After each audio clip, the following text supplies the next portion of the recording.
Edward Harrington was a man who had everything the world believed mattered. His mansion stood like a fortress on the hill, with polished marble floors that reflected the light of crystal chandeliers, and gardens that bloomed in perfect symmetry. Expensive cars lined his driveway, and every corner of his life showed the mark of wealth. Yet behind all the glittering walls, there was a silence that money could not chase away. 2 years earlier, Edward's life had been torn apart when his wife, Margaret, passed away in a tragic accident. She had been the heart of the home, the one who filled the house with laughter and warmth. Without her, the mansion seemed hollow, the air heavy with memories that Edward wished he could touch again but could not. He became a widower at the age of 52, and though many people admired his success, few knew the emptiness that grew inside him every day. His only comfort was his 8-year-old daughter, Amelia. She was bright and full of life, with her mother's gentle smile and curious eyes. Edward tried to be strong for her, but grief often weighed him down like a shadow he could not escape. He worked long hours at his business, partly to keep his mind occupied and partly because he didn't know what else to do with his pain. Amelia needed care and stability, and that was how Clara entered their lives. Clara was a young woman in her late 20s, quiet and modest in appearance, but with a natural warmth that children seemed to trust instantly. When she first arrived for the job of nanny, Amelia ran to her without hesitation, holding her hand as though they had known each other for years. That single moment gave Edward relief. He knew he could not give Amelia the same attention her mother once did, and Clara seemed to fill that space with patience and kindness. From the very beginning, Clara never tried to be more than what she was hired to be. She handled Amelia's school routines, helped her with homework, told her bedtime stories, and stayed calm even when Amelia was restless or upset. Edward often observed them from a distance, standing by the study door or from the balcony, watching Clara braid Amelia's hair, or hearing her gentle laugh echoing through the hallways. For a man who had lost so much, these small scenes brought a quiet comfort. Yet, Edward also noticed something unusual about Clara. Unlike the other employees in the household, she kept a distance from the family's social circle. The chef, the chauffeur, and even the gardeners often spoke freely about their lives outside work, but Clara rarely did. She didn't talk much about her family, and when Amelia asked simple questions like where she lived or what she liked to do, Clara gave short, careful answers. She was polite but reserved, and Edward sensed that she carried secrets she wasn't ready to share. Despite her privacy, Edward grew to respect Clara deeply. She never once took advantage of the luxuries around her. While other staff members admired the mansion's gold-framed paintings or the glimmer of jewelry in the display cases, Clara's eyes never lingered on those things. She came, she worked, and she left as quietly as she arrived. It was as though she belonged to another world entirely, one untouched by wealth or grandeur. Evenings were the hardest for Edward. When the house grew quiet and Amelia had gone to bed, he often sat alone in the library, staring at the fire while holding a glass of untouched wine. The silence reminded him of Margaret, of how she once sat across from him in the same room, reading her favorite books or teasing him about his long hours. The loneliness felt heavier in those moments, and Edward found himself listening unconsciously for the faint sounds of Amelia's laughter upstairs with Clara. Though Clara's presence helped Amelia bloom, Edward sometimes wondered about the woman who had stepped into their lives so suddenly. He noticed the way she left the house every evening without delay, refusing even when he offered the driver to take her home. She never lingered, never accepted invitations to join them for dinner, and never acted as though she belonged to the grand life surrounding her. Something about that intrigued Edward. Most people were drawn to his world, but Clara seemed almost determined to keep herself apart from it. Edward was not a suspicious man, but he was observant. He had built his fortune on understanding people, reading their silences as much as their words. And Clara's silences spoke louder than anything. He often wondered, what was she hiding? Was it simply modesty, or was there something more? He respected her boundaries, but the questions remained quietly in his mind. Meanwhile, Amelia adored Clara. She followed her around the house, asking her to draw with her, sing with her, or walk with her in the garden. Edward noticed that Amelia laughed more now, and her eyes sparkled the way Margaret's once did. Clara didn't just take care of Amelia, she gave her the sense of normal childhood that grief had nearly stolen. For that, Edward felt gratitude he couldn't easily express. Still, even gratitude couldn't erase the quiet mystery Clara carried with her. Sometimes, when she thought no one was watching, Edward caught a glimpse of a faraway look in her eyes, as though she was carrying a weight of her own. He wondered if she had faced loss too, or if her life outside the mansion was more complicated than she allowed anyone to see.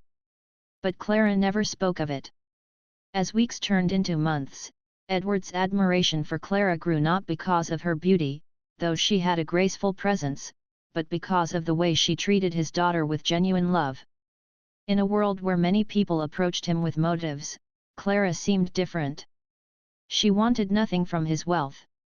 She simply wanted Amelia to smile. That sincerity made Edward feel something he hadn't felt in a long time, trust. Yet, deep down, the questions continued to whisper in his mind. Why did Clara hurry away every night? Why did she never allow herself to share in the life she helped brighten? And why did he feel that if he understood her secret, it might somehow change the course of his own life? Edward didn't yet know that the answers to those questions were waiting just beyond the mansion walls. For now, he simply lived day by day, a widower trying to hold on to the fragments of family he had left, and a father slowly beginning to see that the quiet nanny who cared for his daughter might hold more stories than she was willing to tell. And though he didn't act on his curiosity right away, a quiet decision was forming in his heart.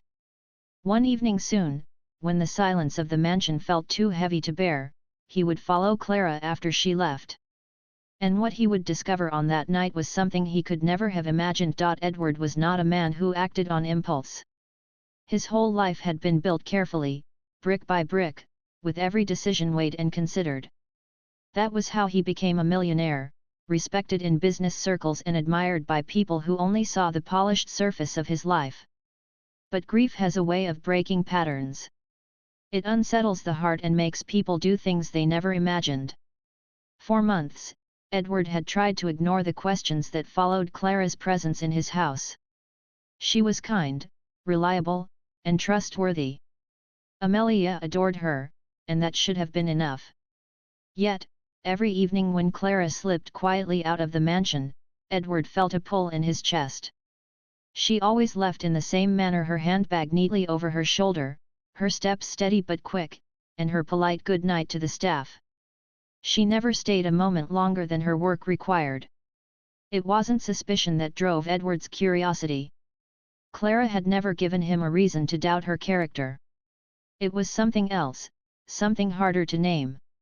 Perhaps it was the way she seemed like two people in one: the nurturing, cheerful nanny who filled Amelia's days with joy, and the guarded young woman who disappeared into the night, as though carrying a secret life no one was allowed to see. One evening in early autumn, Edward found himself sitting in his study long after Amelia had gone to bed. The fire was warm, the bookshelves towered around him, but he couldn't focus on the reports spread across his desk. His mind kept drifting to Clara, who had left an hour earlier. The image of her rushing down the driveway, declining his offer of a car yet again, stayed fixed in his thoughts. Finally, Edward pushed his papers aside. He told himself it was not mistrust, it was concern.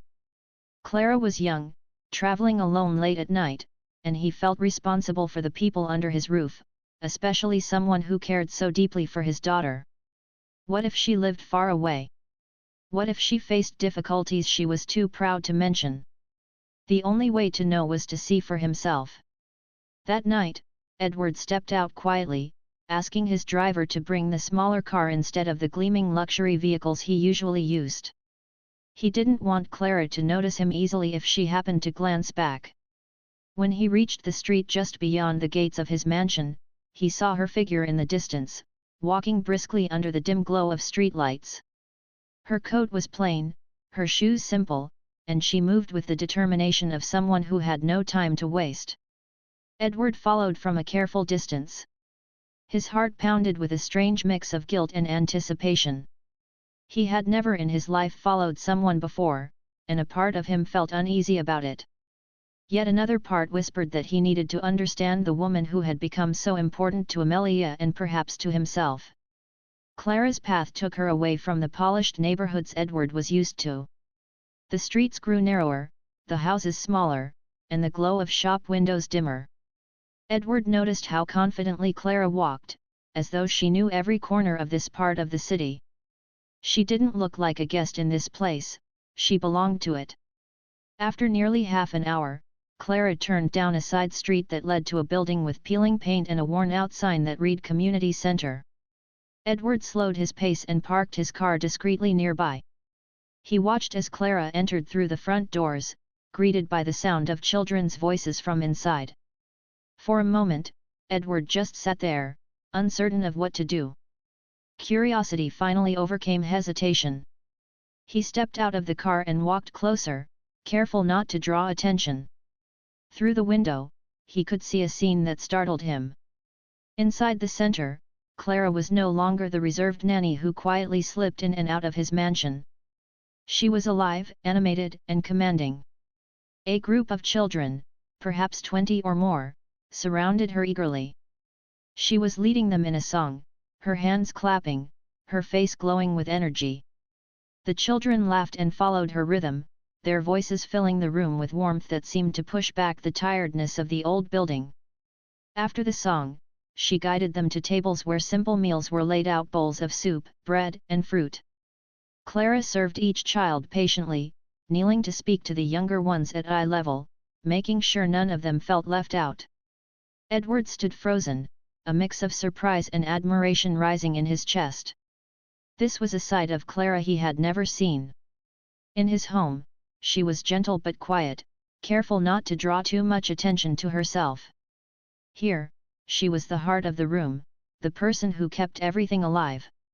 He stayed outside for over an hour, watching as Clara moved from child to child, helping with homework, listening to their stories, and even patching a tear in a little boy's jacket with a needle and thread she had brought in her bag.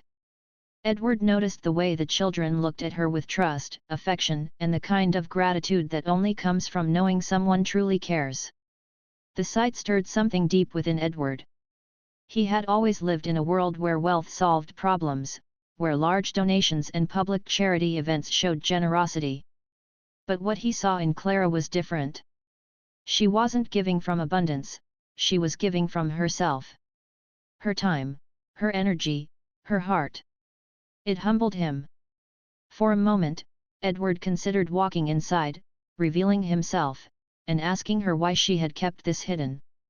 But he stopped. Something told him that this was Clara's private world, one she had chosen not to share. To barge in now would be to break a trust she had never given. So he remained where he was, quietly witnessing the truth about the woman who had seemed like such a mystery. When the evening at the center finally ended, Edward returned to his car before Clara stepped outside. He watched as she said goodbye to the children, locking the doors behind her before walking back toward the main street. Her shoulders looked tired, her steps slower now, but there was a quiet pride in the way she carried herself. She had given all of herself in that small room, and yet she walked away without expecting recognition or thanks. Edward followed her only until she reached a bus stop, where she sat down on a bench, waiting with the other passengers. The sight shook him again. Clara, who worked in his mansion, caring for his daughter, returned home every night by bus, carrying her own burdens without complaint. Driving back to his mansion, Edward's thoughts swirled. He felt almost ashamed of his ignorance. He had assumed Clara's life began and ended at his home, that her quietness was simply a preference. But now he saw there was a whole part of her existence he knew nothing about, a part that revealed more about her character than anything she ever said.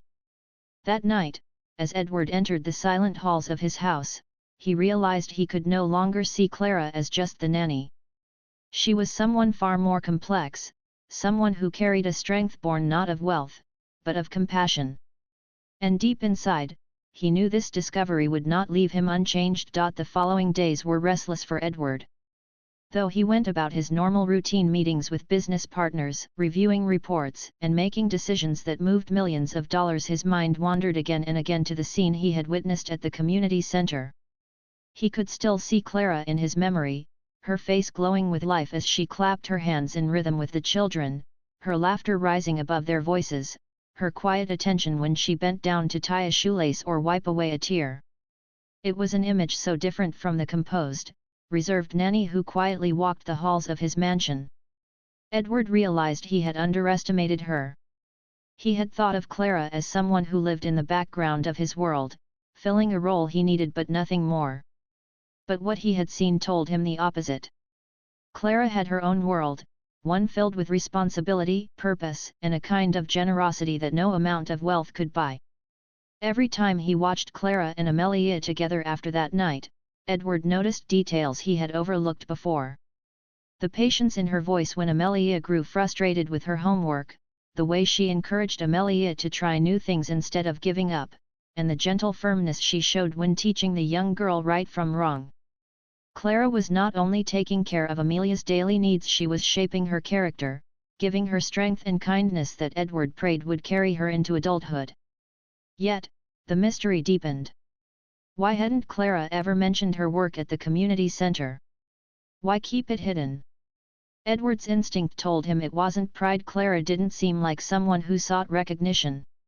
It wasn't shame either, because what he saw was admirable, even noble. No, there was another reason, one he could not yet grasp.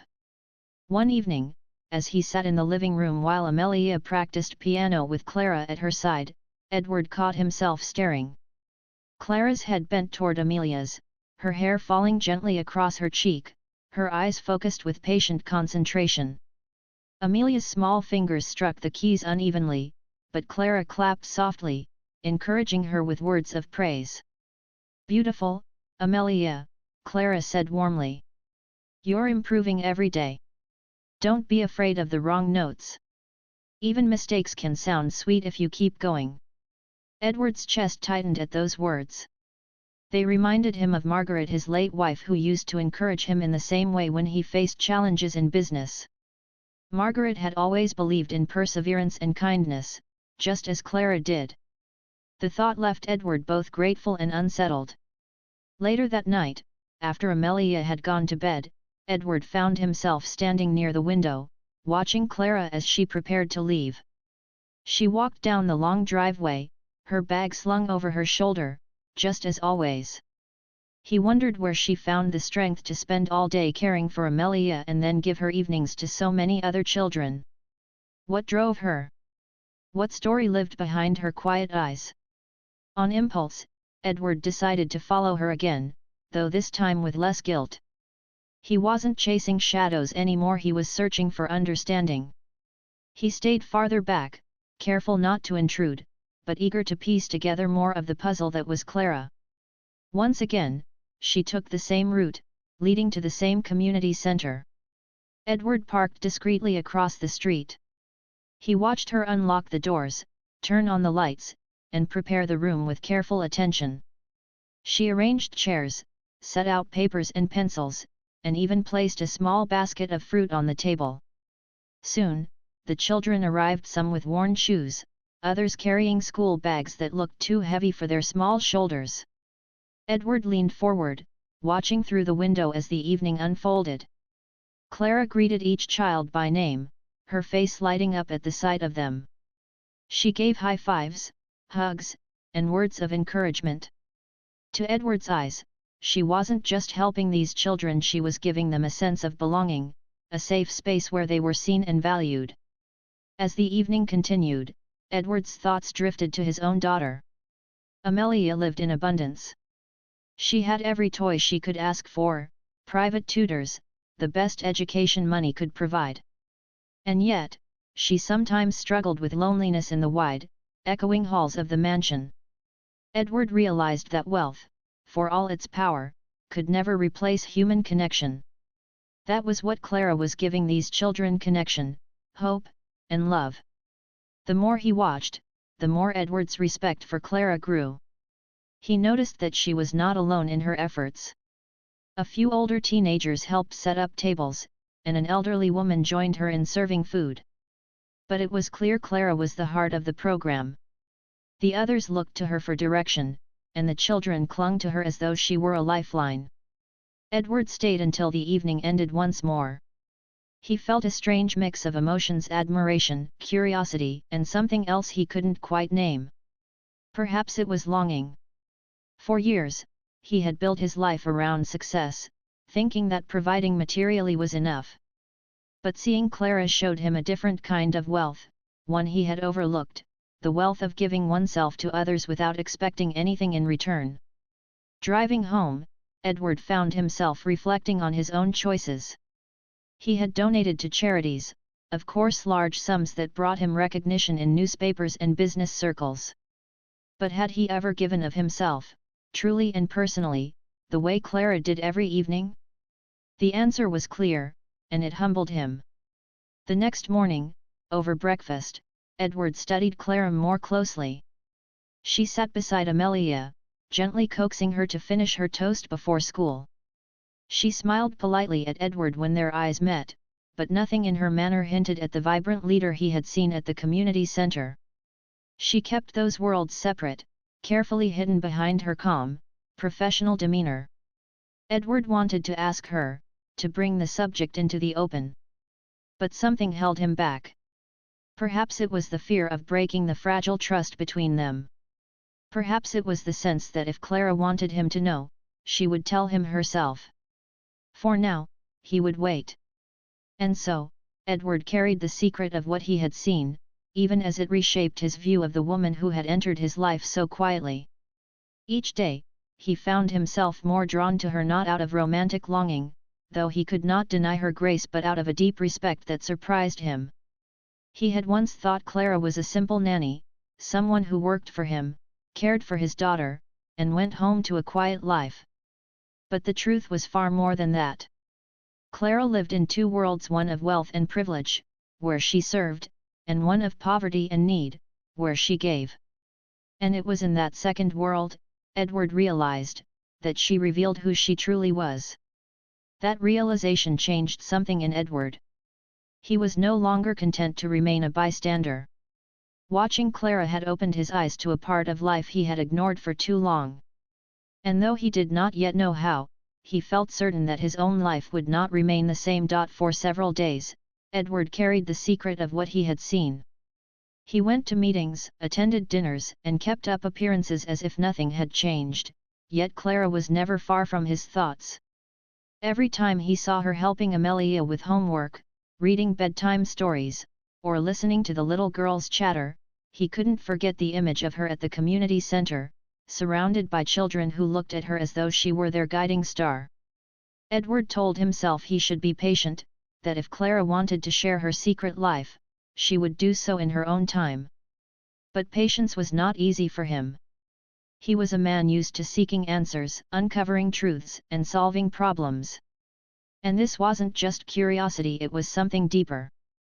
He felt a responsibility to know more, not for himself, but because Clara's story was already intertwined with Amelia's life. One evening, as the household grew quiet, Edward found Clara in the library, helping Amelia choose a book before bed. The firelight flickered across Clara's face, giving her an almost angelic glow. Edward hesitated at the doorway, watching as she carefully explained the story's meaning to Amelia in simple words the child could understand. Clara's voice was calm, patient, and full of warmth. It struck Edward then that Amelia was not only being cared for, she was being guided, shaped, and loved in a way that money alone could never provide. After Amelia was tucked in, Clara prepared to leave, as she always did. But that night, Edward did something different. "Clara," he said gently, his voice breaking the silence of the hallway. She turned, her eyes curious but cautious. "Yes, Mr. Harrington." Edward studied her for a moment before speaking. "May I ask you something?" "Something personal." Her posture shifted slightly. Though she smiled politely, Edward noticed the faintest hint of unease in her expression. Of course, sir. If it is something I can answer.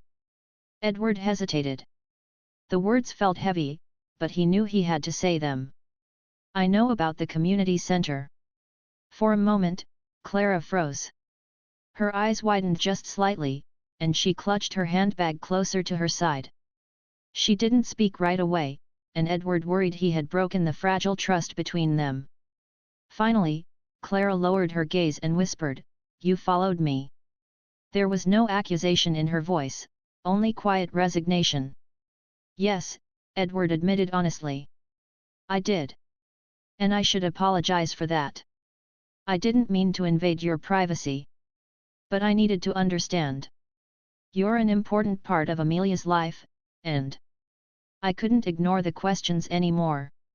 Clara stood still, her silence stretching across the hallway.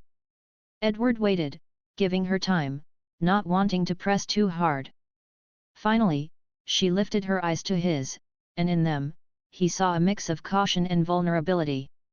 "You weren't meant to see that," she said softly. "It's not something I talk about. Not here." "Why?" Edward asked gently. "Why keep it hidden? What you're doing is remarkable. Those children, they need you. And you give them so much." Clara's lips trembled slightly before she steadied herself.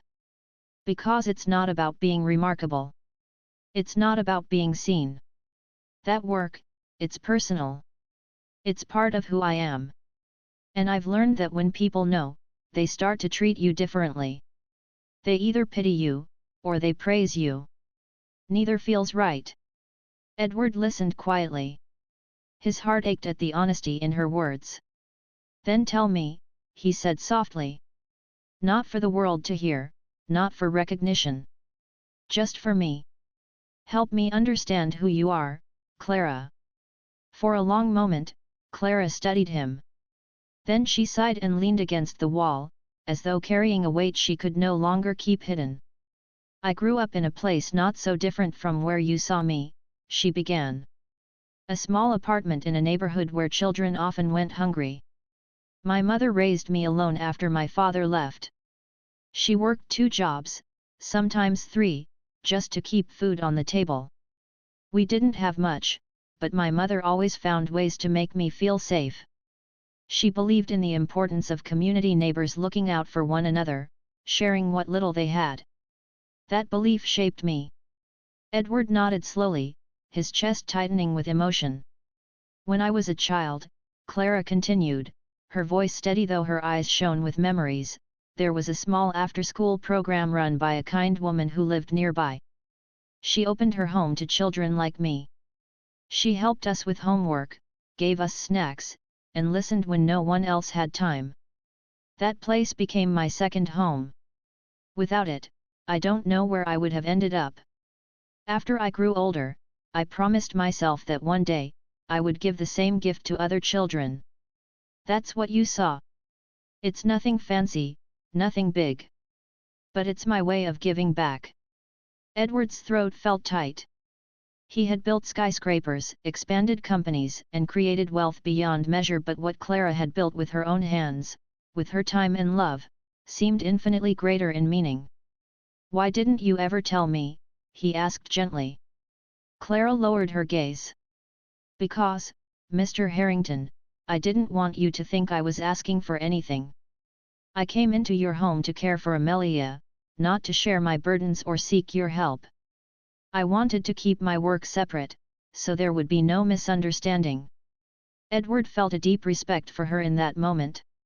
She could have easily spoken about her efforts, gained sympathy, or even asked for support. But she hadn't. She had chosen to remain silent, carrying her mission quietly while giving everything she had to both Amelia and the children at the center. "Clara," Edward said slowly, "you have nothing to hide from me. If anything, I admire you more now than ever. You've shown me a side of life I've forgotten. You've reminded me that giving isn't about writing checks, it's about showing up, being present, and caring. You've given that to those children. And to Amelia." Clara's eyes softened, though they still carried traces of caution. "I only did what I felt was right." "And that," Edward replied, "is exactly why it matters." The silence that followed was heavy, but not uncomfortable. It was the kind of silence where unspoken truths hung in the air, waiting to be understood. Edward realized he was looking at Clara differently now, not as an employee, not as someone passing through his life, but as a woman who had endured hardships, made sacrifices, and chosen kindness above all else. In that moment, Edward knew his life was already changing. Clara had shown him a truth he could not ignore, that wealth without purpose was empty, and love without action was incomplete. As Clara turned to leave that night, Edward called after her once more. "Clara," he said, his voice steady but filled with meaning, "thank you. For being honest. And for everything you've done, not just for Amelia, but for all those children. You've reminded me of something I lost a long time ago." Clara paused at the door, her eyes meeting his. For the first time since she had entered his home, Edward saw her guard fall slightly, replaced by a quiet, genuine smile. "You're welcome, Mr. Harrington," she said softly. "Good night." And with that, she stepped into the night, leaving Edward standing in the hallway, his heart filled with a mixture of gratitude, humility, and the sense that something extraordinary was unfolding before him, something far greater than wealth or success could ever bring. The night Edward learned Clara's truth, sleep did not come easily. He lay awake in his vast bedroom, the silence pressing down on him as memories of her words echoed in his mind.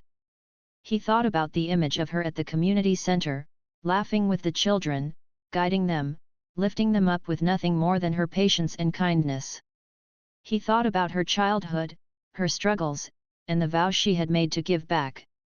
And he thought about himself, how he had spent years lost in his grief, building walls around his heart instead of opening it.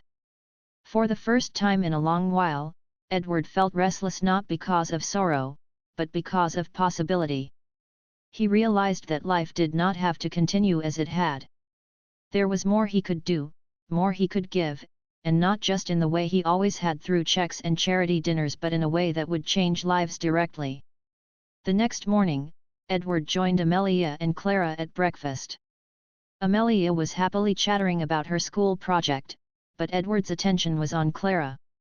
She sat quietly as always, focused on Amelia, avoiding Edward's gaze more than usual. He wondered if she feared he would treat her differently now that he knew her secret.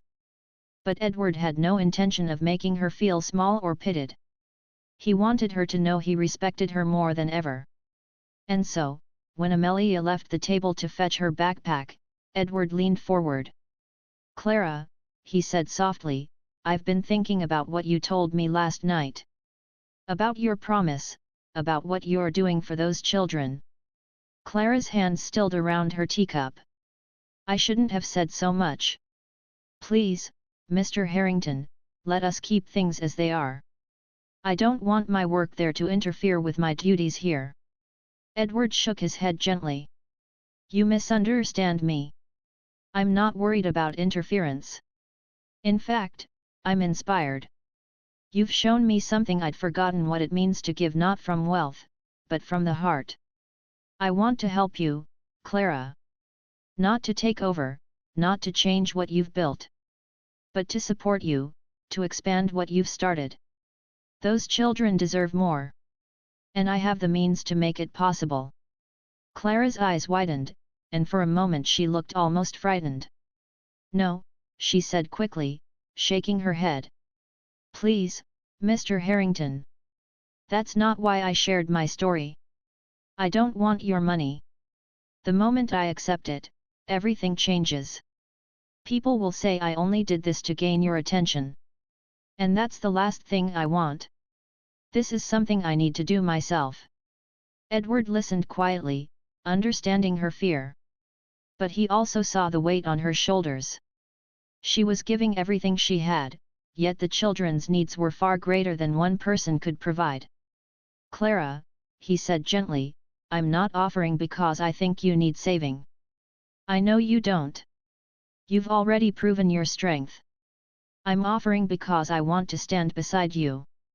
Because I see what you're doing, and I believe in it. You've carried this alone long enough. Let me share the load. Not for recognition. Not for pride. For them. And for you. Clara looked at him for a long moment, her eyes searching his face for sincerity. What she found there made her pause, her lips parting in silent surprise.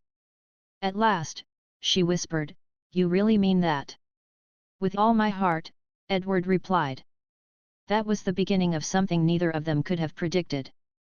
Within weeks, Edward visited the community center openly for the first time. The children were shy at first, staring at the tall, well-dressed man who seemed out of place in their worn-out building. But when Edward knelt down to help a little boy with his homework, they began to see him differently. Clara watched from across the room, her expression thoughtful, perhaps even a little moved. Edward didn't simply write a check, though he could have. Instead, he rolled up his sleeves. He helped repaint the walls, bringing in volunteers from his company. He donated books and computers, but he also sat with the children, teaching them games and listening to their stories. For the first time in years, Edward felt alive in a way money had never given him. Amelia soon joined as well, spending her afternoons at the center alongside Clara and the other children. She learned to share, to appreciate, and to see beyond the walls of her mansion. Her laughter filled the center just as it filled the halls of home, and Edward saw his daughter growing kinder, stronger, and wiser with each passing day. Clara, though hesitant at first, slowly allowed Edward into her world. She saw that he wasn't trying to take control or overshadow her efforts. He respected her vision, letting her lead while he supported from behind. For Clara, it was a new experience having someone with resources and influence who didn't want to steal credit, but simply to stand beside her. And for Edward, it was more than just a project. It was healing. For years, he had lived in grief, holding on to memories of Margaret and drowning himself in work. But at the center, surrounded by children's laughter and Clara's quiet strength, he felt his heart soften. He realized that Margaret would have loved this, would have wanted him to give back, to live fully, to love again. Slowly, Edward's admiration for Clara deepened into something more. He never rushed, never pushed, but his heart knew.